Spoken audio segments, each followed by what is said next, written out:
ইসলামী আন্দোলন বাংলাদেশ কর্তৃক আয়োজিত আজকে গণসমাবেশের সম্মানিত সভাপতি, এদেশের শ্রেষ্ঠ সন্তান শ্রদ্ধাভাজন ওলামায়ে কেরাম, ইসলামী দলের নেতৃবৃন্দ, সকল স্তরের ইসলাম প্রিয় দেশপ্রেমিক ভাইয়েরা আমার, ইসলামী আন্দোলন বাংলাদেশ কি চায়, তাদের বক্তব্য কি, দাবি কি, উদ্দেশ্য কি, কি মেসেজ জাতিকে দিতে চায়, এই বিষয়ে আমাদের অনেকেরই ধারণা নেই। এই ধারণা না থাকার কারণেই আমাদেরকে অনেকেই শত্রু মনে করেন। পরিকল্পিতভাবে আমাদেরকে শত্রু বানানো হচ্ছে। আর শত্রুতা কারা করছেন? একজন মুসলমান। একজন মুসলমান ইসলামের দুশ্মন হতেই পারে না, ইসলাম বিদ্বেষী হতেই পারে না। একজন মুসলমান যার মধ্যে ঈমান আছে, তে আলেমদেরকে, হক্কানি আলেমদেরকে ঘৃণাও করতে পারে না। আমাদের দাবিটা কি? আমরা কি চাই? আমরা মানুষের মুক্তি চাই, মানুষের অধিকারকে বাস্তবায়ন করতে চাই, মানুষের স্বাধীনতা চাই, গরিব মানুষদেরকে দরিদ্র সীমার উপরে নিয়ে যেতে চাই, জুলুম অত্যাচার বন্ধ করতে চাই, চুরি ডাকাতি চিরতরে উৎখাত করতে চাই, ঘুষ বাণিজ্য বন্ধ করতে চাই। আমাদের শ্রমিক, ঋষি, তাঁতি, কামার, মজদুর, জেলে, যত শ্রেণীর পেশার মানুষ আছে, চাই যে যত ছোট্টই পেশায় থাকুক না কেন, মানবিক মর্যাদা দিতে চাই। সে মুসরি, সে কামার, সে ঋষি, সে চামার, কিন্তু মানুষ। সে সুইপার, কিন্তু মানুষ। সে নার্স, কিন্তু মানুষ। সে দারোয়ান, কিন্তু মানুষ। সে একজন কৃষক, সে মানুষ। আমরা চাই মানুষের মর্যাদা দিতে, প্রত্যেকটা আশরাফুল মাখলুকাতকে তার মর্যাদা প্রদান করতে চাই। কিন্তু আপনারা কি চান? আপনারা চান বৈষম্য করতে, ভেদাভেদ সৃষ্টি করতে, জুলুম অত্যাচার করতে, মানুষের অধিকারকে নষ্ট করতে, নস্যাৎ করতে। যারা মানুষের অধিকারকে নস্যাৎ করতে চায় তারাই আমাদেরকে শত্রু মনে করে, আর যারা মানুষের অধিকারকে প্রতিষ্ঠিত করতে চায় তারা আমাদেরকে বন্ধু মনে করে। মনে রাখতে হবে, হক বাতিলের লড়াই আগেও ছিল, এখনো আছে, ভবিষ্যতেও চলবে। কি কথা ঠিক না? আর একটা কথা স্মরণ রাখবেন, হকের পক্ষে মানুষের সংখ্যা কম থাকে কিন্তু বিজয় বেশি থাকে। বদরের ময়দানে নবী আলাইহিস সালাতু ওয়াস সালাম পক্ষের সংখ্যা কম ছিল কিন্তু বিজয় তাদের ছিল, ঠিক না? খন্দকের ময়দানের অবস্থা একই, মুসলমানদের সংখ্যা কম কিন্তু বিজয় তাদের পক্ষেই ছিল। ফতে মক্কার অবস্থাও তাই। আপনারা না জানেন, রাজা দাহিরের 1,00,000 সৈন্যের বিরুদ্ধে মোহাম্মদ বিন কাসিম রহমতুল্লাহ মাত্র 5,000 সৈন্য বিজয় অর্জন করেছিল। আমি ইতিহাস থেকে বলতে চাই, হকের পক্ষে সংখ্যা কম, বিজয়ের সংখ্যা বেশি। আজকেও ভেবেছেন যে হকের পক্ষে লোক কম, কাজে এরা বিজয় হতে পারবে না। আমি স্মরণ করাতে চাই, হকের পক্ষে সংখ্যা কম কিন্তু এরাই বিজয় অর্জন করবে ইনশাআল্লাহ। আপনারা কি জানেন এদেশ কেন স্বাধীন হয়েছিল? বিশ্বাস করেন, আমি প্রশ্ন করি, অনেক মানুষ জানিই না কিসের ভিত্তিতে, স্লোগান কি ছিল, অনেকেই জানে না। সাম্য, মানবিক মর্যাদা, সামাজিক ন্যায় বিচার প্রতিষ্ঠিত করার জন্য এদের স্বাধীন হয়েছিল। সাম্য মানে কি? সমান, সবাই সমান। গরিব, দুঃখী, মৃত মানুষগুলি, ঋষি, কামার, চামারগুলি, বড়লোক, ছোটলোক, শিক্ষিত, মূর্খ, ড্রাইভার, মালিক, আশরাফুল মাখলুকাত, তাকে মর্যাদা দিতে হবে। সে মানুষ, এই মর্যাদা তাকে প্রদান করতে হবে। অপমান করা যাবে না, অপদস্থ করতে পারবেন না। ঘৃণা করতে পারবেন না, খারাপ ব্যবহার করতে পারবেন না। সে আপনার কাজের বুয়া হোক না কেন, সে মানুষ, তাকে মর্যাদা দিতে হবে, সাম্যতা, মানবিক মর্যাদা প্রদান করতে হবে, ন্যায় বিচার প্রতিষ্ঠা করতে হবে। কিন্তু আমি সাংবাদিক বন্ধুকে প্রশ্ন করতে চাই, সাম্য, মানবিক মর্যাদা, সামাজিক ন্যায় বিচার আজকে 53 বছর প্রতিষ্ঠিত হয়েছেন? বলুন। যারা যখন ক্ষমতায় ছিল তারা এই দেশকে লুটপাট করেছে, যারা যখন ক্ষমতায় ছিল তারা জুলুম করেছে, অত্যাচার করেছে, অবিচার করেছে। আমরা জুলাই আগস্টের বিপ্লব কেন করেছিলাম? আন্দোলনের সূচনা কি ছিল? বৈষম্য দূর, কোনো জায়গায় বৈষম্য থাকতে পারবে না। কিন্তু এখন কি দেখতেছি? সেই বৈষম্য চলছে না। আমরা এটা হতে দেব না, ইনশাআল্লাহ হতে দেব না। আমি বিএনপির মহাসচিব মির্জা ফখরুল ইসলাম আলমগীর সাহেবকে বলতে চাই, আপনি সবচেয়ে বেশি গণতন্ত্রের কথা বলেন, কিন্তু আমি আপনাকে অনুরোধ করব, গণতন্ত্র কি জিনিস আপনি আপনার নেতাদেরকে শিক্ষা দেন, কর্মীদেরকে শিক্ষা দেন, এটা অনুরোধ করব। গণতন্ত্র জানিয়েই তো না। আপনার নেতাদেরকে বলুন যে ভারতের লোকসভায় মোদিকে যে অ্যাটাক করা হয়, ওই যে আমাদের বাংলাদেশের সংসদে এইভাবে বিরোধী দল প্রধানমন্ত্রীকে অ্যাটাক করতো, তাহলে আমার মনে গলা চিপে ধরত। আপনি বলুন, গত ভারতে নির্বাচনে আমি প্রায় 100 বক্তব্য শুনেছি। রাহুল কি বক্তব্য দেয়, মোদি কি বক্তব্য দেয়, সোনিয়া কি বক্তব্য দেয়, প্রিয়াঙ্কা কি বক্তব্য দেয়, আমাদের দেশের এই পাশের ক্যালকাটার মমতা ব্যানার্জি কি বক্তব্য দেয়, বিরোধী দল কি বক্তব্য দেয়। আল্লাহ না করুক এই বক্তব্য যদি আমরা দিতাম, তাহলে আমার মনে হয় এই বিয়াকুবগুলি, জাহেল মূর্খগুলি আমাদের রাস্তায় নামতে দিত না। গণতন্ত্র মানেটা কি? গণতন্ত্র ততক্ষণ প্রতিষ্ঠিত হবে না যতক্ষণ বিরোধী দল না থাকবে। আর বিরোধী দলের কাজটা কি আমাকে বলুন তো? সরকারি দল কি কি অন্যায় করে, কোন জায়গায় তার দুর্বলতা আছে, সেটা ধরিয়ে দেওয়াই তো বিরোধী দলের কাজ। এই বিয়াকুবরা জানি না, সব জাহেল, সব মূর্খের গোষ্ঠী। বিরোধী দলের কাজই হলো সরকারি দল বা বড় দলের কোন কোন জায়গায় দুর্বলতা আছে এটা জাতির সামনে উপস্থাপন করা। অমুক অমুক এই কাজ করছে, অমুক এই কাজ করছে, অমুক এই কাজ করছে, অমুক এই কাজ করছে, এটা ধরিয়ে দেওয়ার তো বিরোধী দলের কাজ। এই মানুষের কাজটা কি? এই মানুষের কাজটা কি? তৈলমর্দন করা। এই মানুষের কাজ হলো কে কে চাঁদাবাজি করে, ডাকাতি করে, গুন্ডামি করে, খুন করে, চুরন করে, দর্শন করে, তাদেরকে ধরিয়ে দেওয়া। এই মানুষের কাজই এইটা। এই মানুষের কাজটা কি? শুধু তৈলমর্দন করা, চাটুকারি করা, এদেশকে ধ্বংস করা, চক্রান্ত করা। এই কাজটা কি? 30 সালে কে কে গুন্ডামি করে, এই 30 সালে এরিয়ায় কে কে গুন্ডামি করে, মাস্তানি করে, চাঁদাবাজি করে, এদেরকে ধরিয়ে দেন। এই যদি মানুষের কাজ, এই যদি বিরোধী দলের কাজ। কিন্তু আমাদের জাহেলরা গণতন্ত্র গণতন্ত্র বলতে বলতে গলা শুকিয়ে ফেলে, কিন্তু গণতন্ত্র কি জিনিস তাই জানে না। আমি আমার বিএনপির মহাসচিব শ্রদ্ধা ভাজন ফখরুল ইসলাম আলমগীর ভাইকে বলবো, আপনাদেরকে জানান, গণতন্ত্র মানেই হলো বিরোধী দলের দুর্বল জায়গাকে অ্যাটাক করা।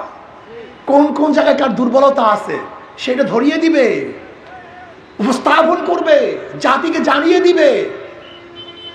মিথ্যা বলেন কেন? চরমনাই পীর সাহেব হুজুর কোন মিথ্যা কথা বলেছেন?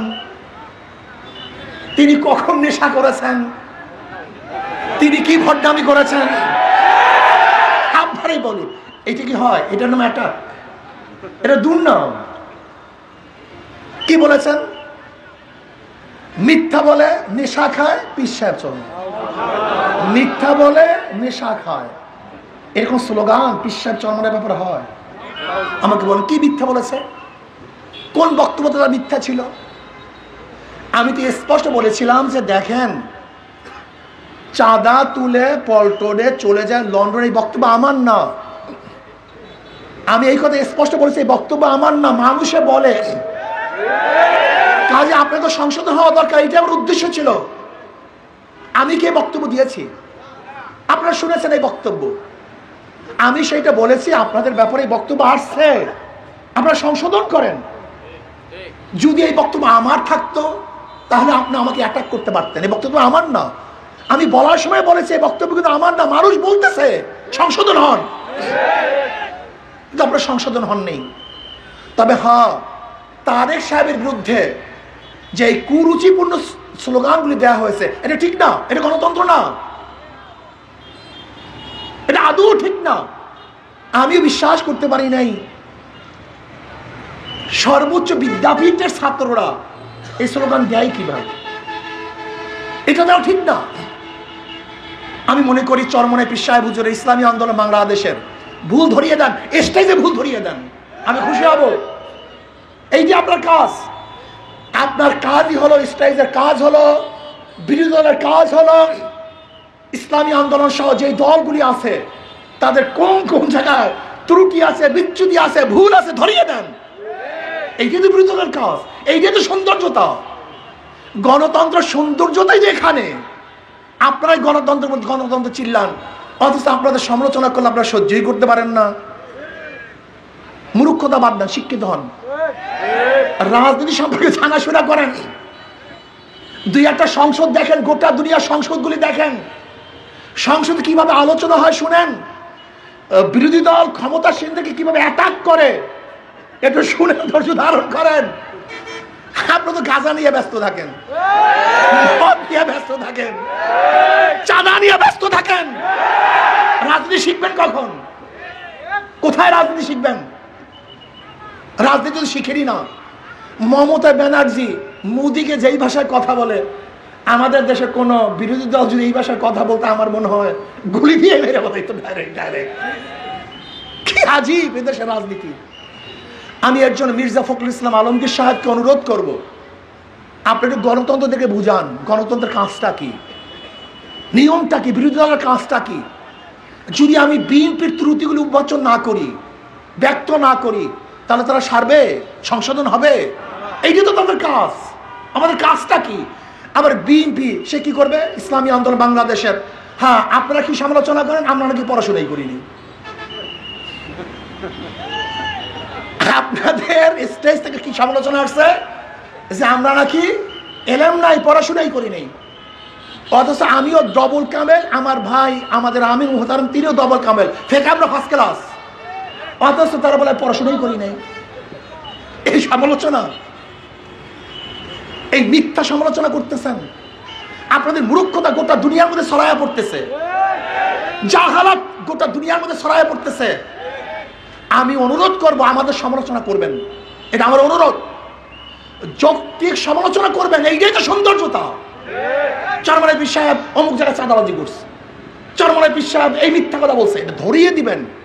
চরমনাই পীর সাহেব অমুক জায়গায় গুন্ডামি করছে, চরমনাই পীর সাহেব অমুক জায়গায় অস্ত্রবাজি করছে, চরমনাই পীর সাহেবের দলবল অমুক জায়গায় ধর্ষণ করছে, চরমনাই পীর সাহেবের দলবল স্বামীকে বেঁধে রেখে স্ত্রীকে ধর্ষণ করছে, চরমনাই পীর সাহেবের দলবল চাঁদা দেওয়ার কারণে মা সামনের থেকে যুবককে এনে হত্যা করেছে, চরমনাইয়ের দলবল তারা চাঁদা না দেওয়ার কারণে মানুষকে পাথর মেরে ফেলেছে। বলুন আপনারা সমস্যা কি? সমস্যা কি? এইটাই তো বলবেন নাকি ভাই? ভুল বললাম সাংবাদিক বন্ধুরা, এইটার নাম না গণতন্ত্র? এইটাই তো গণতন্ত্র। অ্যাটাক করুন, আমাদের ভুল ধরিয়ে দেন, জাতিকে জানিয়ে দেন যে আপনারা এই কাজ করছেন, আমরা খুশি হব। কিন্তু কিছু না পেয়ে আমরা পড়াশোনা করি নাই, মিথ্যা কথা বলি, গাঁজা খাই, নেশা করি, ভণ্ড। শোনেন, চরমনাই পীর সাহেবকে যারা ভণ্ড বলছেন ওরা সবাই ভণ্ড। আমি বলছি না, জাতি বলবে, অপেক্ষা করুন। নিজেকে অনেক হাতির সাথে তুলনা দেন। শেখ হাসিনার বাহিনী কিন্তু পাহাড়ের সাথে তুলনা দিত, যা আমাদের সে বড় দল কেউ নাই, শক্তিশালী কেউ নাই, করুণার চেয়ে শক্তিশালী বলছে না আওয়ামী লীগ, যে আওয়ামী লীগ করুণার চেয়েও শক্তিশালী। কোথায় কোথায় সব? আমি আশ্চর্য হয়ে, যেখানে জ্ঞানীগুলো সবাই আছেন, আমি আশ্চর্য হয়ে যাই বিএনপি। আপনি মির্জা ফখরুল ইসলাম আলমগীর সাহেব অনুরোধ করছি, বিএনপি বহুদলীয় গণতন্ত্র সৃষ্টিকর্তা আপনারা বলেন, অথচ অন্য কোনো দলই আপনারা সহ্য করতে পারেন, এর কারণটা কি? আচ্ছা, জিয়াউর রহমান সাহেব দল করছে কাদেরকে নিয়ে জানেন? শাহ আজিজ সাহেবকে। শাহ আজিজ কে? জিয়াউর রহমান সাহেব প্রধানমন্ত্রী ছিল কে? শাহ আজিজ। সে কি ছিলেন? কথা বলেন না কেন? রাজাকার। সে সবচেয়ে বড় রাজাকার ছিল। জিয়াউর রহমান সাহেবের সংসদের প্রধানমন্ত্রী তিনি ছিলেন রাজাকার, আর এই বিএনপির স্লোগান দেয় এদেশে রাজাকার রাখবো না। কি আজীব মূর্খ,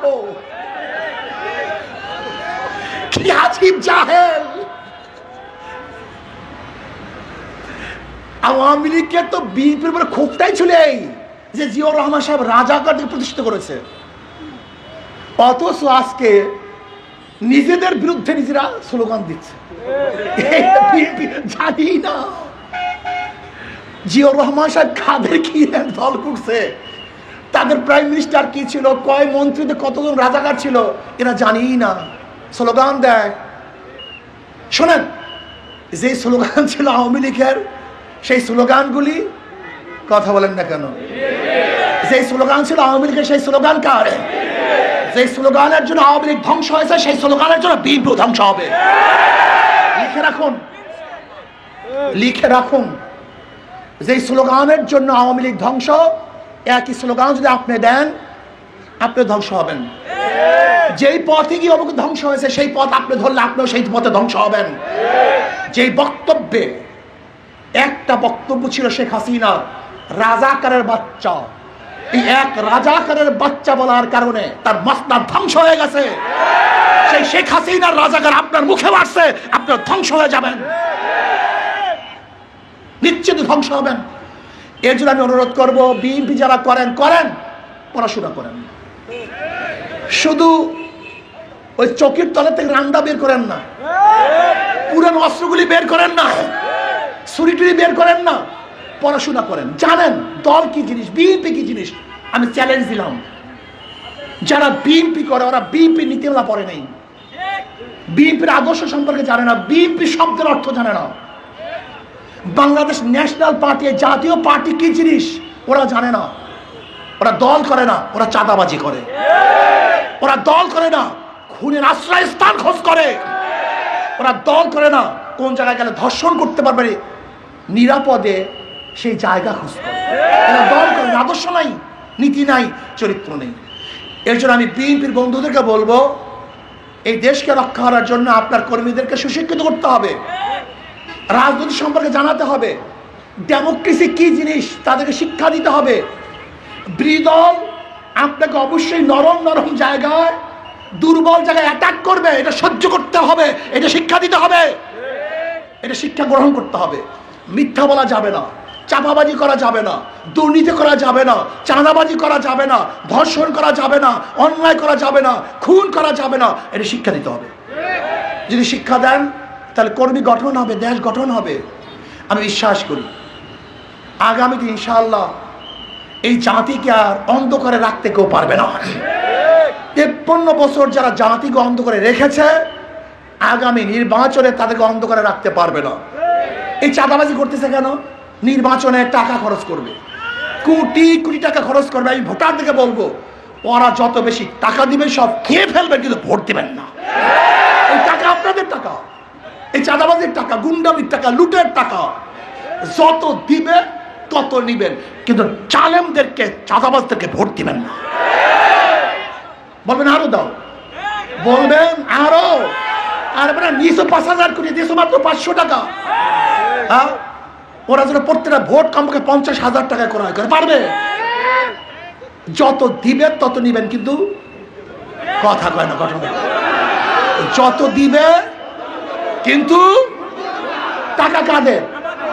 কথা বলে না কেন? টাকা কাদের? যত টাকা দিবে তত নিবেন, কিন্তু যারা টাকা দিয়ে ভোট ক্রয় করবে, মনে করবেন ওরা রাজনীতি করতে আসে না, ব্যবসা করার জন্য আসছে। ওদের ব্যবসায় হারিকান ধরাইয়া দিবেন, কি রাজি আছেন ইনশাআল্লাহ? জনগণ বাবারা, আমি গরিবদের আরেকটা কথা বলি, আমার বক্তব্য শেষ করব। ও বাবা, আমি তো আপনাদের আপন, ইসলাম তো আপনাদের সবচেয়ে আপন, ইসলাম তো আপনাদের মুক্তির জন্য এসছে। আমার নবী আলাইহিস সালাম কি বলেছেন জানেন?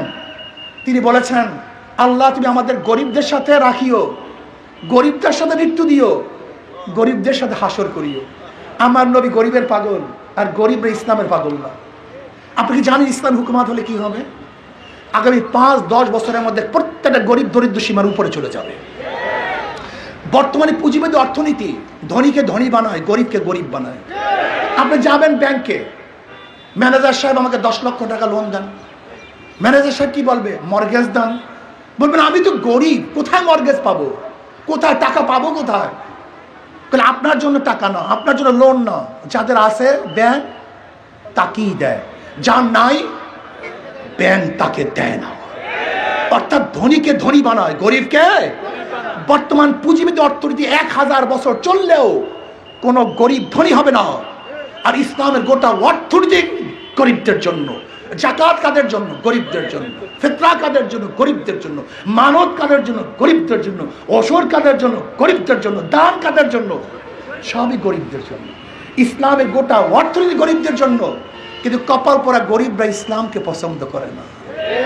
অনেকেই মনে করে হুজুর আমি খারাপ, বিড়ি খাই, গাঁজা খাই, দাড়ি কাটি, আমার অবস্থাটা কি হবে ইসলাম হুকুমাত আসলে? বন্ধু, আপনি ভুল মেসেজ পেয়েছেন।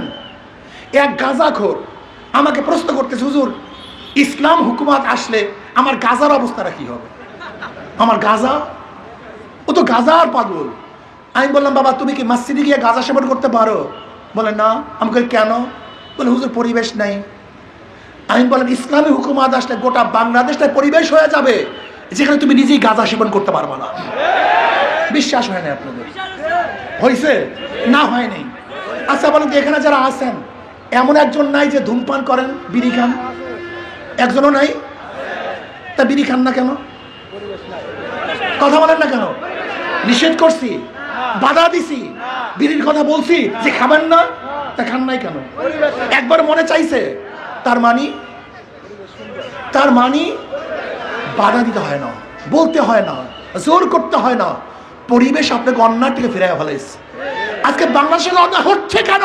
অন্যায় পরিবেশের কারণে। যদি অন্যায় পরিবেশ না থাকে, আমার হাজারো মুসলমান বাবারা ফেরেশতা তুল্য হয়ে যাবে, ভালো হয়ে যাবে। আজকে পাশের চেয়ারে ঘুষ খায় বিদায় আপনার মধ্যে ঘুষের নেশা আসছে। পাশের চেয়ারে যদি ঘুষ না খায়, আপনি নিজেই ঘুষ খাবেন না। আপনার বন্ধু মদ পান করে বিদায় আপনার মধ্যে মদের নেশা আসছে। আপনার বন্ধু যদি মদ পান না করে, আপনি মদের নামও জানবেন না। কাজে ইসলামী আন্দোলন বাংলাদেশ, ইসলাম ক্ষমতা আসলে অনেক দাড়ি কামান্য বাবারা মনে করে মনে হয় আমাকে জোর করিয়া দাঁড়িয়ে, না, ভুল। আচ্ছা, যারা দাড়ি ছাড়া তাকে মসজিদে যান না? ইমাম সাহেব বসে বের হও। সবচেয়ে ভালো জায়গা কোন জায়গা? মসজিদ। মসজিদ থেকে আপনাকে বের করে নাই, আর গোটা বাংলাদেশ থেকে আপনাকে বের করে দিবে? আপনার মাথায় কি কোনো গন্ডগোল আছে মিয়া? মসজিদ সব থেকে ভালো জায়গা, সেখানে আপনাকে কিচ্ছু বললো না, প্যান্ট শার্ট দাড়ি ছাড়া আপনাকে কিচ্ছু বললো না। আর এই গোটা বাংলাদেশ থেকে আপনি দাড়ি ছাড়া ইসলাম হুকুমাত বের করে দিবে? আপনার মাথায় কি গোল আছে? এই সমস্ত ভুল মেসেজ আপনাকে পৌঁছানো হচ্ছে। ইসলাম আসলে এইটা, ইসলাম আসলে এইটা, ইসলাম আসলে এই ভয়, এই ভয় না। ইসলাম আসলে শান্তি, শান্তি, শান্তি, মুক্তি, মুক্তি। আসুন, জীবনভর ওদেরকে পরীক্ষা নিছেন, ওরা পরীক্ষা দিছে, বারবার ফেল। আওয়ামী লীগকে বারবার পরীক্ষা দিচ্ছেন না আপনারা? পরীক্ষা দিচ্ছেন না? বিএনপিকে, জাতীয় পার্টিকে বারবার ফেল। কিন্তু ইসলামকে একবার পরীক্ষা করেন নাই, একবার করেন নাই। আমার অনুরোধ থাকবে, করো যার অনুরোধ থাকবে, একটাবার ইসলামকে পরীক্ষা করুন, একটাবার ইসলামকে পরীক্ষা করুন। যদি ফেল করে, আল্লাহর কসম কোনোদিন আপনাদের কাছে ভোট চাওয়ার জন্য আসবো না, কোনোদিন দাঁড়িয়ে বড় কথা বলবো না। একটাবার পরীক্ষা করুন, একটাবার, শুধু একটাবার। দেখেন না কি হয়? দেখছেন তো সবাইকে, দেখি না এইটাকে। একটাবার ইসলামকে পরীক্ষা করুন। আশা করি ইনশাআল্লাহ যদি আল্লাহ কবুল করেন, আগামীতে হক এবং বাতিলের লড়াই শুরু হয়ে যাবে। একদল আছে চাঁদাবাজের গোষ্ঠী, আর একদিকে থাকবে চাঁদা ফিরাবার গোষ্ঠী, একদিকে থাকবে জালেমের গোষ্ঠী, আর একদিকে থাকবে জালেম বন্ধ হওয়ার গোষ্ঠী, একদিকে থাকবে ভারতের দালাল গোষ্ঠী, আর এক দল থাকবে, আর এক দিকে থাকবে বাংলাদেশের যারা শান্তি কামনা করে, এই দেশকে রক্ষা করতে চায়, তাদের গোষ্ঠী। হক এবং বাতিলের লড়াই হবে ইনশাআল্লাহ। হকের পক্ষে থাকবেন না বাতিলের পক্ষে থাকবেন? ভারতের পক্ষে থাকবেন না দেশের পক্ষে থাকবেন? রাজি আছি ইনশাআল্লাহ। আর শেষ কথা হলো এই, ওদের মার্কার মধ্যে ভেজাল। যারা নৌকা নিয়ে নির্বাচন করে নিজের নৌকা চালাতে পারে না, যারা ধানের শীষ নিয়ে নির্বাচন করে ধান কাটতে পারে না, যারা নাঙ্গল নির্বাচন করে কেউ কিন্তু নাঙ্গল বয় না। ওদের প্রত্যেকটা মার্কা হলো গরিবদের, কিন্তু একজনও নিজেরা গরিব না। কি কথা ঠিক না? ইসলামী আন্দোলন বাংলাদেশের মার্কা কি? জোরে বলেন।